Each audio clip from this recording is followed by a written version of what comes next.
You know that feeling on a Sunday night when you realize you forgot to do something, but you can't remember what? There's this low-grade hum of unease, nothing you can name, just a sense that something's off. That's what a lot of people feel when they think about their money. Not panic, not crisis, just a quiet, persistent awareness that somehow things should be further along by now. You're working, you're not reckless, you're not buying sports cars or gambling. And yet the gap between where you are and where you thought you'd be keeps sitting there, steady and unexplained. You've probably heard the standard advice. Make a budget. Stop buying coffee. Cut the subscriptions. And maybe you've even tried some of it. But here's what bothers me about most financial advice. It treats money problems like they're mostly about information. Like if you just knew the right rules, you'd follow them. And that's not really how people work. Most of the people I know who struggle financially are not uninformed. They know they should save more. They know high-interest debt is bad. The issue isn't knowledge, it's that the patterns keeping them stuck are subtle, psychological, and almost invisible while they're happening. I've spent a lot of time digging into why that gap exists, not the dramatic reasons like job loss or medical debt, but the invisible, ordinary ones. The patterns hiding in plain sight. And here's what I keep finding. It's almost never one big mistake. It's 7 small ones, repeating quietly every month, compounding in the wrong direction. So let's name them. The first one is what I'd call the income illusion. Most people think their financial situation is limited by how much they earn. Makes sense on the surface. But here's what's interesting. Research from the Federal Reserve has consistently found that income level and wealth don't track as closely as people expect. What separates people financially isn't the number on their paycheck. It's what percentage of that number they actually keep. 2 people making $60,000 a year can look radically different in a decade, depending on one thing: their savings rate.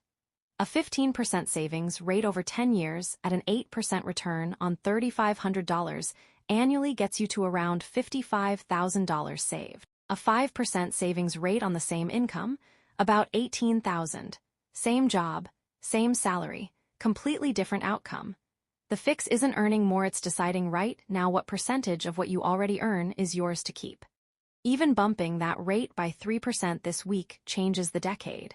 The second mistake is treating high-interest debt like it's just another bill. And look, I get it, when you've got multiple things due, the credit card minimum feels like the responsible move. Pay a little, stay current, move on. But here's what that actually costs.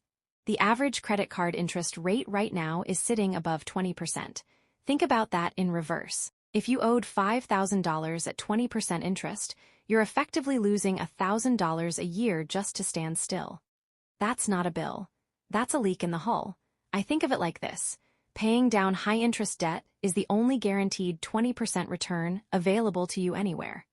The stock market might give you 8 or 10% over time. Your savings account might give you 4%.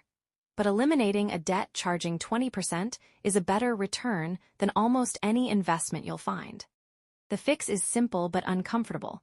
Redirect any extra cash, even $50 a month, toward the highest interest balance first, not the smallest one. It feels slower, but it's dramatically cheaper. Before we go further, if you find this kind of thinking useful, consider subscribing. This channel is for people who want to understand money clearly, not just be told to cut lattes. New videos drop regularly, and they're always grounded in actual research, not hype. The third mistake is having money sitting in the wrong accounts. Not invested, not in debt, just sitting.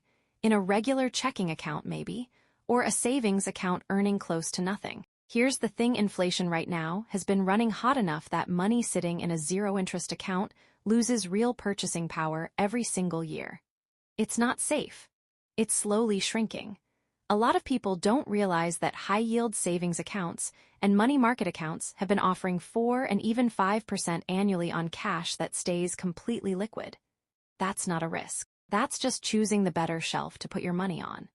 If you've got 3 to 6 months of expenses sitting in a standard savings account earning 0.01%, moving it to a high-yield account could mean an extra $500 to $800 a year on $20,000 saved just by switching. The fix this week: open a high-yield savings account if you don't already have one.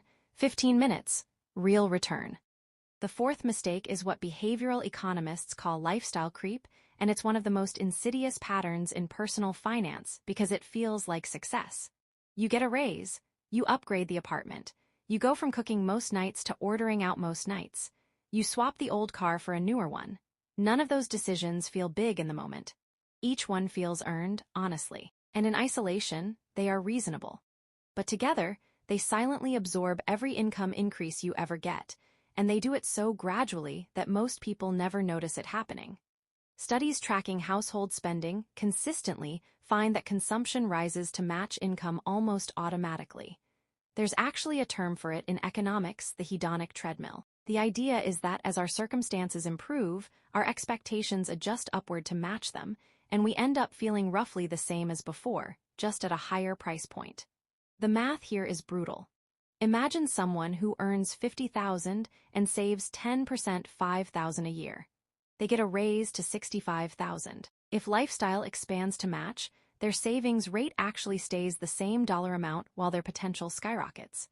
But if they keep their expenses flat and save most of that $15,000 difference, over 10 years at 8%, that's about $217,000 in additional wealth purely from the raise, purely from not spending it. The fix, every time income increases, automate a savings increase first, before the lifestyle has time to fill the space. Set the rule before the raise arrives so the decision is already made. The fifth mistake is skipping the employer match. This one genuinely stuns me every time I see the data. According to research from Vanguard, roughly a quarter of employees with access to a 401k employer match don't contribute enough to get the full match. An employer match is a 100% return on day one. If your employer matches up to 4% of your salary, and you're putting in 2%, you are leaving the other 2%, which is just free money on the table every single paycheck. On a $60,000 salary, that's $1,200 a year you're declining to take. There's no investment on earth with a guaranteed 100% return on day one. The fix is immediate. Log into your HR portal this week and confirm you're contributing at least enough to capture the full match. If you're not, change it today. The sixth mistake is the subscription blind spot. Honestly, this one isn't about the dollar amount, it's about what it signals. A Bankrate survey found that Americans underestimate their monthly subscription spending by around $80 on average. That's not a crisis. But here's where it gets interesting. The reason isn't carelessness, it's psychology. We don't feel subscription costs the same way we feel one-time purchases. Paying $30 once feels like a decision. Paying $3 a month feels like nothing, even though over a year it's $36, and over a decade it's $360. When you multiply that across 10 or 15 forgotten subscriptions, you're often looking at $200 to $300 a month leaving your account in small, invisible increments. The fix: pull up your last 2 bank statements this week and highlight every recurring charge. Cancel anything you haven't consciously used in the last 30 days. Take the savings and redirect them. The seventh mistake, and in some ways the most expensive, is waiting for the perfect moment to invest. I'll start when the market stabilizes. I'll invest when I have more to put in. I'll start next year when things settle down. Here's the uncomfortable truth. The cost of waiting is almost always higher than the cost of starting imperfect.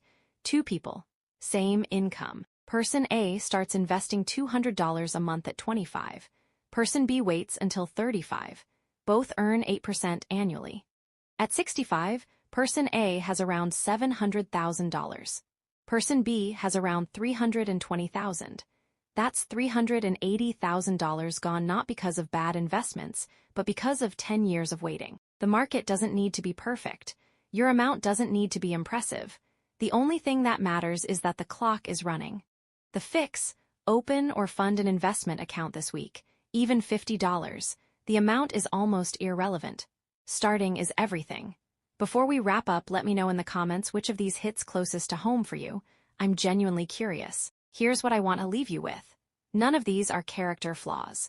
They're behavioral patterns, incredibly common, completely understandable, and very fixable. Research on high net worth individuals consistently finds that most of them didn't earn dramatically more than their peers. They just managed the gap between income and spending a little more consistently over a longer period of time. Wealth isn't built through heroics. It's built through habits. And here's the thing about habits: you don't need to fix all 7 of these at once. That's actually the wrong approach. Trying to overhaul everything at the same time almost always leads to nothing changing at all because it's too much to sustain. What works is picking one. The one that hit you hardest while you were reading this. The one that made you think, okay, that's me. Start there. Fix that one thing this week. Open the high-yield account, increase the 401k contribution by 1%, do the subscription audit, set up the automated savings rule. One move, that's it. Because fixing one thing builds momentum, and momentum is the real mechanism of change. Once you see the math move in your favor, even slightly, the next fix feels easier. And then the next one. That's how the gap closes, not all at once, just consistently in the right direction, starting now. Remember that quiet Sunday night unease from the beginning? The way to dissolve it isn't a windfall or a perfect plan. It's the decision made today that this week looks even slightly different from last week. That's enough. That's actually more than enough.